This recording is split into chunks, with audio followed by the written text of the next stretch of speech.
Bibliophiles of the internet, today I'm back to share my February wrap-up. February here in the States is, of course, Black History Month, and while I read from Black authors all year round, I thought it was especially important to center Black authors and Black stories this past month. Living under an administration that has and is making concentrated efforts to undermine, erase, or rewrite Black history to eliminate things like critical race theory, which protects and honors both Black history and Black futures, I just felt like I needed to center those voices even more than I usually do. Over the years, I've gotten to a place where I try not to exclusively read according to any history month throughout the year, just because it ends up feeling tokenizing to me, regardless of whether you read from a multitude of perspectives throughout the year or not. But again, for the reasons I just stated, that's why you're going to see a lot of books by Black authors in this wrap-up. One of the few exceptions is the first book I read in February, which was It's All or Nothing Vale by Andrea Beatriz Arango. I listened to the audiobook pre-release, which was kindly provided by PRH Audio, and it's read by Vico Ortiz. This is a queer middle grade novel in verse about a Puerto Rican American fencer named Valentina, who was the top athlete at her fencing gym for many years,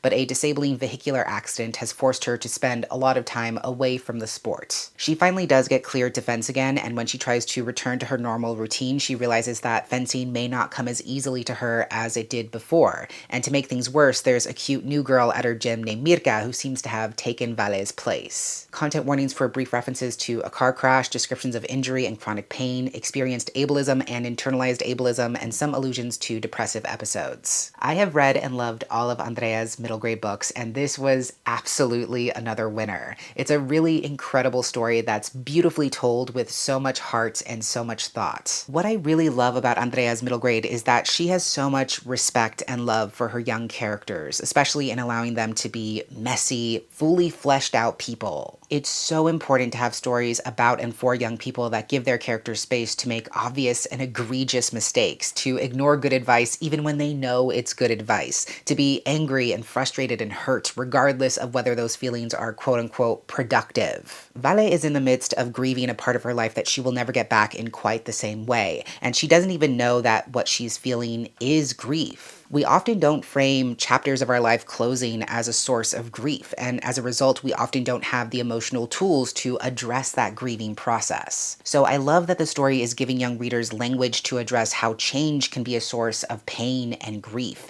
and it's okay not to handle it perfectly and to feel whatever it is that you feel. There's a deep emotional complexity to what Vale is experiencing, having to challenge her own perceptions of herself and what she's able to do compared to her pre-injury self, and I just love that she has space to be angry and even irrational, because that anger gives her something to hold on to as she works through her feelings. But most importantly, I really respect what this story is saying about how we can't stake our entire self-worth and the entirety of our identity in only one thing or skill or experience. As humans, there are so many things we can be drawn to or find joy within, some that might go hand in hand and some that are completely off the wall, but there's so much beauty in that possibility that we have to be willing to open ourselves up to.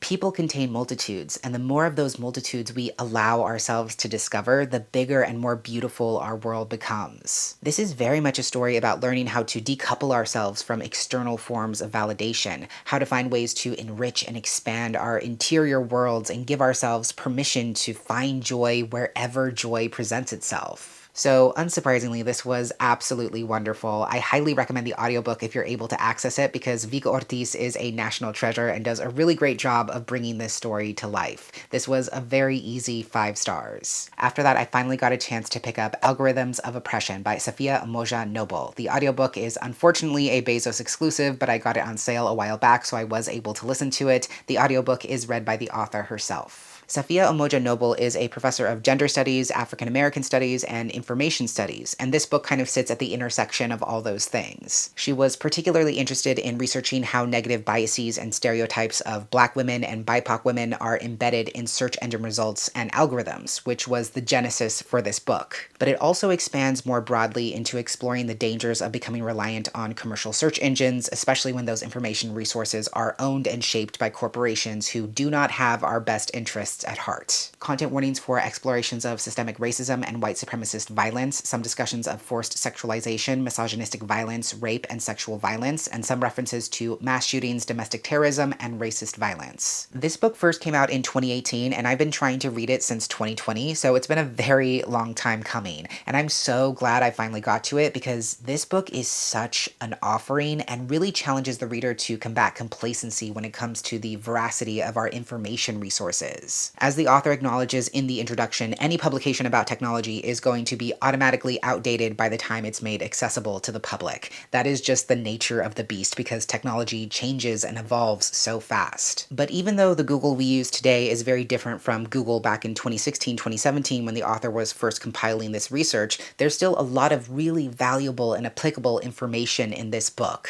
I'm just going to say it up front, I am not going to do the ideas presented in this book justice. Sophia is incredibly intelligent, experienced, and insightful in ways that I can only aspire to be. But one of the primary takeaways I had from this is about resisting the instinct to assume that online search engines are neutral or present unbiased results. Especially in the age of disinformation, we are becoming more and more reliant on search engines, primarily Google, to research and verify facts, to hear about news, to learn about the challenges we're facing in real time. But what we often forget is that Google is a corporation and a commercial search engine, meaning that money and advertisers shape both its functionality and its top results. And again, in an age where people assume that a simple Google search qualifies as research, and where so many people will take whatever they find on Google as the word of God, this is especially and increasingly dangerous. A recent and terrifying example is how Google has submitted to the Trump administration's insistence that we rename the Gulf of Mexico to the Gulf of America, which is now an official search result on Google Maps. Think about how many people globally get their information on a day-to-day basis from Google, and think about the implications of that seemingly simple change, which is driven not by a desire to provide accurate information, but rather by commercial and political interests. And the editorialization and reorganizing of information on Google happens so much more than you realize. This book is inviting us to question how the top results on Google become the top results. Who and what does the algorithm prioritize and why? In what ways is the algorithm designed to bury its most marginalized and vulnerable users? How can a company with commercial interests be held accountable for curating the information we see, and perhaps more importantly, for the information we don't see? The scope of this issue, I think, even supersedes what the author could have projected when writing this book 7+ years ago, because the CEO of Alphabet, which is the parent company of Google, is part of Trump's oligarchy along with other billionaires like Jeff Bezos and Elon Musk. What does that mean for the current and future veracity of the information and search results we find on Google, which can process over 9 billion searches per day globally? And that's not even to get into the real niche of this book, which explores how search algorithms are a new brand of colonization and racism, and how information redlining very specifically and quantifiably impacts BIPOC communities and other marginalized communities. And again, that's also not even to mention new evolutions of search technology that have developed since this book's writing and publication, such as built-in AI search results on Google and every major platform integrating AI features and even AI search engines. It is so important to think critically about where we get our information, what kind of information and content is most readily presented to us, what kinds of information from which resources get pushed to the top, why it's there, and most importantly, to recognize that companies and corporations are not and never will be unbiased institutions. This should be required reading. I gave it 5 stars. On a very different note, after that I finished a companion trilogy by reading The Love Lyric by Christina Forrest. I was kindly gifted an early finished copy from Berkeley Romance, but this did come out on February 4th. This is an adult romance about Iris, who's both a single mom and unfortunately a widow as well, but she is finally hitting her stride again. She is the director of partnerships for a high-end beauty company, and they just landed a huge celebrity ambassador for their next campaign. That celebrity partner is none other than an up-and-coming R&B singer named Angel, who's been skyrocketing into fame and success, but he still doesn't have the creative freedom to produce and make the kind of music he really wants. So this brand partnership comes at a really great time for him, and he's delighted to find out that Iris, his stylist's older sister, sister is the one running the campaign because he may or may not have been harboring a secret crush on her for years. Content warnings for references to partner death and explorations of grief, some depictions of verbally abusive parents, some allusions to religious trauma, and some explicit sexual content. I quite enjoyed this. I had a lovely time with it. I wasn't sure how I was going to feel about this third and final companion book because if you've been following my progress throughout this series, I really enjoyed the neighbor favor. The partner plot took a bit of a dip for me, and I wasn't sure how or if this third book would split the difference. Thankfully, this was a heartwarming, endearing love story that had a fairly straightforward romance, not a lot of miscommunication or unnecessary obstacles thrown in just for the sake of forestalling the attraction between the two characters, which was a nice change of pace. I've yet to decide whether celebrity romance is a trope I actively enjoy, but I think what made it work for me in this case is that this story also has a heavy dose of the he falls first trope, which does not have to be a gendered thing for the record, but in this case, Angel is a guy, and he was just such a soft, caring, and attentive romantic hero who was so easy to root for. I love how unwavering he is when it comes to Iris. He's incredibly patient and understanding, which goes a really long way, especially in this case, where he doesn't want to overstep Iris's boundaries, because this is the first time she's considered dating someone after her husband's passing, which is huge. Not only that, but she has a daughter to consider as well, and I thought navigating all of that was handled with a tremendous amount of care in this story. I also appreciate that the story is able to balance Iris's experience with grief alongside with this experience of discovering new love. She doesn't use her grief or her love for her late husband as an excuse to hold herself back from discovering a new relationship, but both she and Angel are also able to honor the fact that the love she still has for her late husband is its own entity that will never lessen or change. So it does have those moments where Iris is feeling that loss and that weight of how different a new relationship feels, and I like that the story gives her that space. I also really appreciated the emotional parallel between the characters. They've both achieved quantifiable levels of success. They're independent, they're generous in their time and support of the people around them,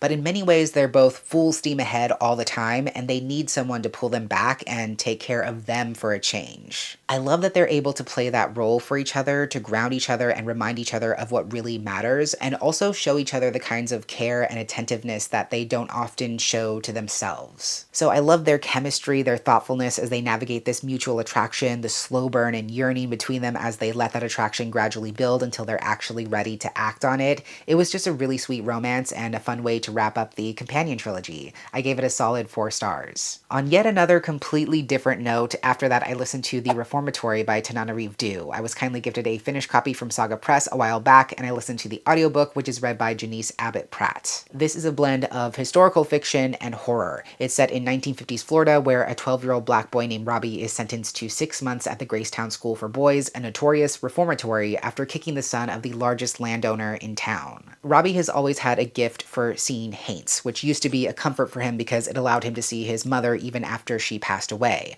But now that gift has become a horrific window into the truth of what has really happened and is continuing to happen at this reformatory, where it turns out very few boys survive. Content warnings for experienced racism and use of racial slurs, descriptions of physical assault, corporal punishment, and graphic violence, some graphic depictions of beatings and other forms of physical abuse, brief reference to miscarriage, descriptions of sexual assault, non-graphic references to murder, pedophilia, and rape, some references to animal death, and some use of ableist language. Tananarive Due is obviously a highly revered name in the horror space, and this book has been getting glowing reviews and so much praise ever since its release. This was actually my first time reading from Tananarive Due, but it will not be my last. I love horror stories that not only excavate hidden or uncomfortable parts of history, but also use all the trappings of the genre to shed light on real-life horrors that are almost more terrifying than the actual genre elements. I feel like that's absolutely what this story is doing, because I think the story presents itself as a ghost story, as a paranormal thriller of sorts. But while the haints in this story are creepy and unsettling, they are definitely playing second fiddle to the real-life atrocities and injustices that these characters face. So it's a horror story and a horrifying story, but not for the reasons you think. And in many ways, this is a ghost story when you really think about it. What does it mean to be haunted if not to be relentlessly pursued by the possibility of fear and violence? What is the unfulfilled hope of our own freedom, happiness, and safety that we see everywhere and yet is not actually realized, if not a ghost? So I really appreciate the way the story is flipping those genre elements on their heads and using those experiences of haunts and hauntings in perhaps unexpected ways. I said something similar about The Dream Hotel last month, but I feel like this story is really about how justice is an unfortunately flexible term that is dictated and defined by people in power, and how the powers that be will find ways to punish the oppressed, whether punishment is warranted or not. So even though Robbie is doing his best to follow the rules, keep his head down, do what's asked of him, his obedience, firstly, was never the point, and is not and never will be his path to regaining freedom. In the simplest terms, I feel like this story is very much a reprise of the sentiment that the system will never save us. We are the ones who save us. And to that end, there are really powerful parallels between Robbie and his older sister Gloria, because even though Gloria is back at home and has relative freedom, she is also not truly free in Jim Crow, Florida, and is doing everything in her power to not only free Robbie, but to also free herself. This was really fantastic. A great first experience with Tananarive Due, and absolutely as incredible as everyone says. It is incredibly heavy and unflinchingly depicts the true horrors of this era in US history, but it also is incredibly successful in its project. The pacing was a tad bit off for me in some places, but that's a very minor note. I still gave this 4.5 stars. Then on Valentine's Day, I decided to pick up a novella called Thrum by Meg Smitherman. This is an indie published sci-fi horror romance about an astronaut named Amy who wakes up after spending years in stasis at the very edge of deep space, only to find out that the rest of her crew is dead. She's alone, she's out of fuel, she has no way of contacting Earth, and when she sends out a distress beacon as a Hail Mary, she doesn't expect anyone to respond. But this being called Dorian answers her distress call and offers to host her aboard his ship while she tries to make repairs to her own. But little does she know that his ship is a disorienting maze of hallways where nothing is as it truly seems. Content warnings for death and grief, descriptions of anxiety and panic attacks, some descriptions of blood, body horror, and gore, instances of claustrophobia and agoraphobia, and some sexual content. Also worth noting, Amy is bisexual, and Dorian is a non-human entity whose gender and sexuality we don't even know exists. So this is very much a queer sort of monster romance. I had never heard of this until I saw Riley recommend this book in, I believe, her recent video about specific romance recommendations. I will link that down below, but this was such a pleasant surprise. I've said this before, but I love deep space horror, and it's not often that you get to see that genre crossed with romance. This was a really fun, enticing, interesting novella that I think lends itself to being read in a single sitting. It's weird, it's mysterious, it's unsettling, and it's all the unknowns and question marks that makes you want to keep reading and find out what could possibly happen next. I really have to commend the author for successfully developing an incredibly unsettling atmosphere in this story and really leveraging that atmosphere to make the twists and turns that much more horrifying and compelling. There's almost an element of agoraphobia in this story with the way that Amy is constantly distressed about the futility of her crew's mission in deep space, the vastness and unforgiving nature of space, how far away she is from her own galaxy, her own planet, anything and anyone she could possibly recognize. And all of that really feeds into her desperation to feel safe and grounded. She truly believes that she's found a temporary respite with Dorian aboard his ship, which makes it all the more horrific when she finds that stability being violently torn away. Again, I just really enjoyed the afternoon I spent with this. It does some really interesting things with alien technology and alien biology, and it has some interesting twists and surprises that were pulled off pretty well. I do wish the dynamic between Amy and Dorian was a bit more developed because I think it needed to be a harder sell in order to make the ending really land, even more than it already did. But I definitely would read more from this author in the future, and I gave it 4.5 stars. If you thought the year of P. Djeli Clark was over, you are sorely mistaken, because I picked up right where I left off in his backlist and finally read Ebony's Song. I did a hybrid read with a physical book and audiobook, which I checked out from my library and is read by Funmi James. This is the first book in P. Djeli Clark's middle grade fantasy series. It's a West African-inspired fantasy story about a young girl named Ebony, whose village has always been quietly protected by an eternally old woman living in the forest. One day that woman comes to the village and warns the elders that an evil force is about to descend on the village that she cannot protect them from.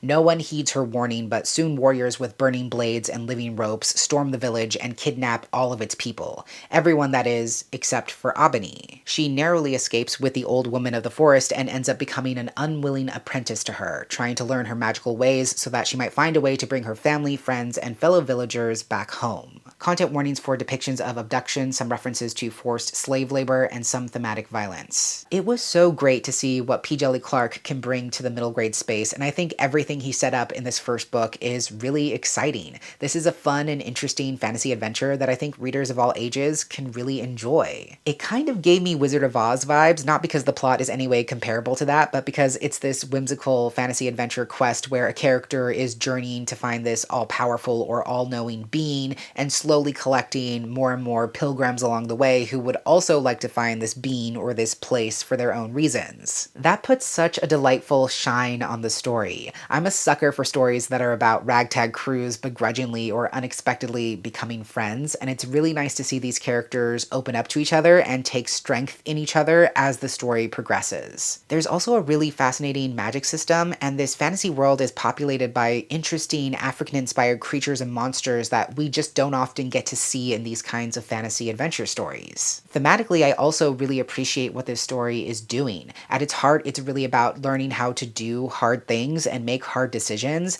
even when we shouldn't have to be the ones making those choices. Abani especially is just a young girl. She's lost her family, her friends, her entire village. Suddenly the people who watch over her and take care of her are gone, and whether she's ready or not, she has to take the reins of her own life. That's a big ask for someone who's not even 13 years old, but it's really satisfying to see her come into her own and also realize that being responsible for yourself or other people doesn't mean you have to take on everything yourself. There's also a really great underlying message about how if there's something within our power and our ability to do, we should do it, no matter how unfair, impossible, or daunting it might seem. If we count ourselves out before we even try, then nothing changes. And there's nuance there as well, because trying to save an entire village and defeat an evil force is a massive undertaking, and the story recognizes that not everyone is wired to take on that kind of challenge, which isn't a bad thing, but it further underlines the fact that if we can make a difference, we should make a difference. Achieving justice or liberation doesn't hinge on reciprocity of effort, but rather all of us doing whatever we can, whenever we can, however we can, to move the needle in the right direction. Unsurprisingly, overall, this was really wonderful. I will say that I did not vibe with the audiobook personally. I think the narrator's resting voice is great, but I did not like the way they performed dialogue, and the pacing and cadence of the narration just wasn't quite right for me. But that's just a note on the audiobook format, not something that impacted my overall experience or opinion. I still gave this 4.25 stars. In February, my Patreon poll ended in an unprecedented three-way tie, which we will come back to later. But one of those books my patrons voted for me to read this month was Looking for Love in All the Haunted Places by Claire Kahn. Berkeley Romance gifted me a finished copy a while back, and PRH Audio also granted me access to the audiobook, which is read by Zenzi Williams. This is first and foremost an adult romance story, but it has underpinnings of horror, although I would say it's a very gentle kind of horror if such a thing exists. It's about Lucky Hart, who has the gift of ESP, although it hasn't always felt like a gift, because very few people in her life take her ability seriously, which has caused her to become very estranged from her remaining family and friends. But she finally gets a break when she hears about a production company trying to shoot a reality series from inside a haunted house, except everyone they hire to be the house's caretaker quits after spending 3 nights in the house. Lucky is able to scheme her way onto the show, and there she meets one of the producers and network stars, Maverick Phillips, and they instantly click. In fact, their chemistry is so palpable that everyone takes notice, including Hennessy House itself. Content warnings for some explorations of family estrangement and verbally abusive family dynamics, some discussions of aphobia, and some explorations of grief. This book is also queer because Lucky is ace. I'll keep this brief because I'm not sure I have too much to say about it. It's been a second since I've read something from Claire Kahn, and I did enjoy this. It's an interesting blend of almost cozy horror and romance, although I will say that for me, I'm not sure that it ever struck quite the right balance between the two genres. The most successful part of this story is definitely the relationship between Lucky and Maverick. They have incredible chemistry, all of their scenes together were dynamic and fun to read, and I found them to have a refreshing refreshingly mature relationship dynamic. I like that they took time to really get to know each other. They didn't rush into anything, and they made space to have some really important conversations about setting expectations, discussing intimacy and comfort levels, and just making sure they were on the same page. Ironically, that was both a pro and a con for me because I think it is really important to see healthy examples of how we can navigate those kinds of conversations. But at the same time, I found that the characters were talking about their relationship or their feelings in the abstract rather than actually experiencing them, if that makes sense. I also love seeing Maverick as a parent. I love that his daughter is just as much a part of this budding relationship as anything else, and seeing not just the three of them, but really the entire crew slowly come together as a little found family was really sweet. But like I mentioned at the top, I kind of feel like the two predominant genres of the story were fighting against each other just a little bit. I wish that exploring and investigating the haunted house was better integrated into the romantic journey, but it kind of just ended up feeling like two separate plots. I do think in the few moments where the paranormal and romantic elements did overlap, it brought something interesting and fun to the story and helped to solidify the relationship in unexpectedly delightful ways. I do think Maverick is occasionally a little too overprotective alpha male for my liking. That's not to say that he's a bad or toxic person, but there were a lot of times when he didn't believe Lucky when she said she could handle herself, and I wish that he did. So I think you can tell this was kind of a mixed bag for me. My experience was still positive overall though, and of course I would definitely read more from Claire Kahn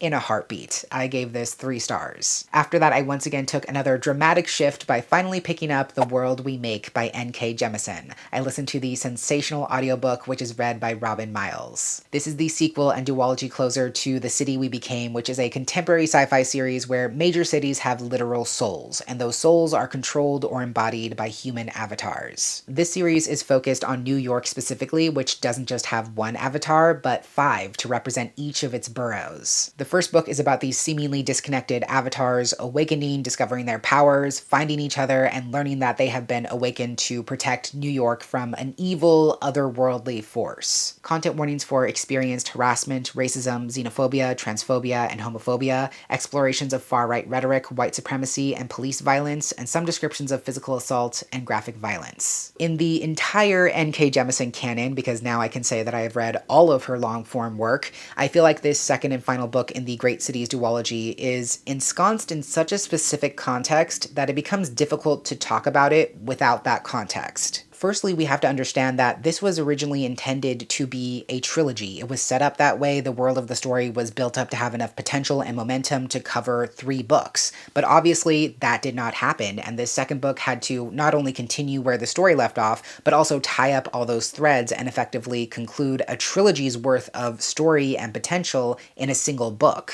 That is a massively ambitious project, especially if you've read the first book and you know everything that was introduced and built up there. I don't know any authors who could successfully recalibrate a trilogy into a duology and make it look intentional. And even though N.K. Jemisin is, without a doubt, one of the greatest authors on the planet, I'm not quite sure she was able to pull it off either. But also, again, I don't know how she could. That's not a reasonable expectation for anyone. So that's my caveat. That is the context within which this review exists, and it cannot exist without that baseline understanding.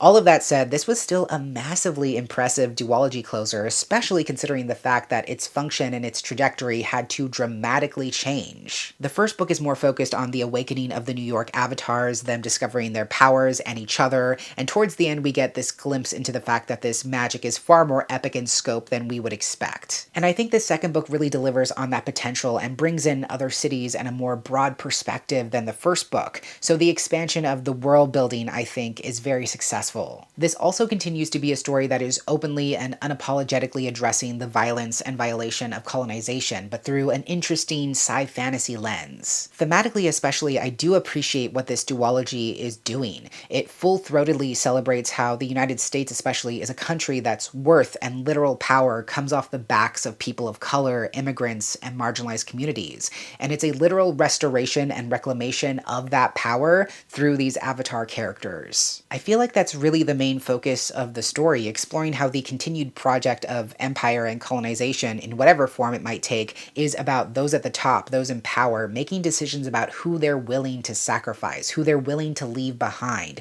whose death or elimination is acceptable as a means for them to retain that power. But of course, it should go without saying that the loss, abandonment, erasure, harm, or elimination of anyone is not acceptable ever.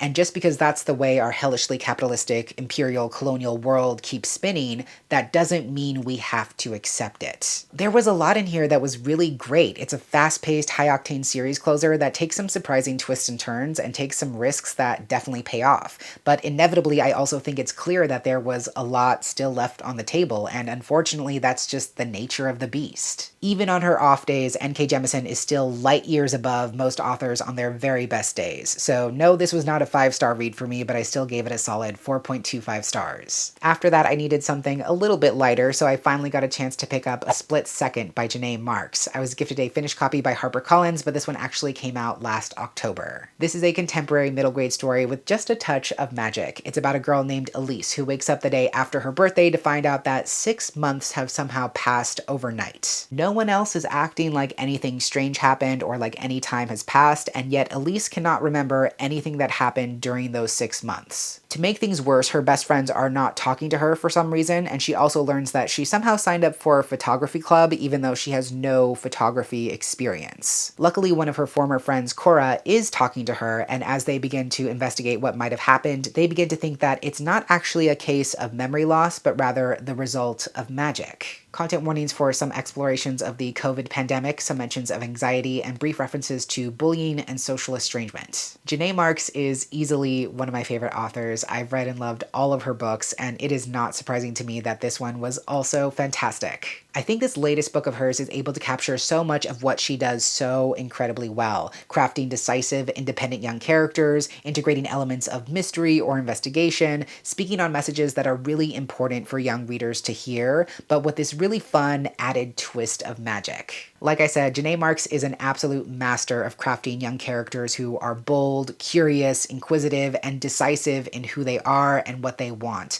which is always going to be so incredibly wonderful and valuable to see, especially for young folks. Elise is very much in line with Janae's other characters in that sense, and it's great to see her taking charge of her own life, asking big questions, and taking herself seriously when she might not get that validation from other people. And most importantly, I love what the story is doing thematically. It's not only about navigating what it means to change and outgrow certain parts of your life and also the sense of loss or grief that comes with that, but it's also very subtly commenting on the phenomenon of lost time that so many of us experienced during the onset of the pandemic. I wouldn't say it's a capital P, capital S pandemic story, but the time skip kind of represents the quarantine period where pretty much all of us put our lives on pause in so many ways, and how disorienting it was and still is to try and reestablish a sense of normality and safety after almost being stuck in time. But in a broader sense, I feel like the story is also exploring how there's no such thing as wasted time. As long as we're living and breathing and making decisions, the things we do matter, and the ways we show up in the world matter and inherently change the fabric of the world, even in ways that are too tiny for us to see. The only choice we have is to continue going forward, even when it seems impossible, even when we can't yet see the ways we've changed and grown.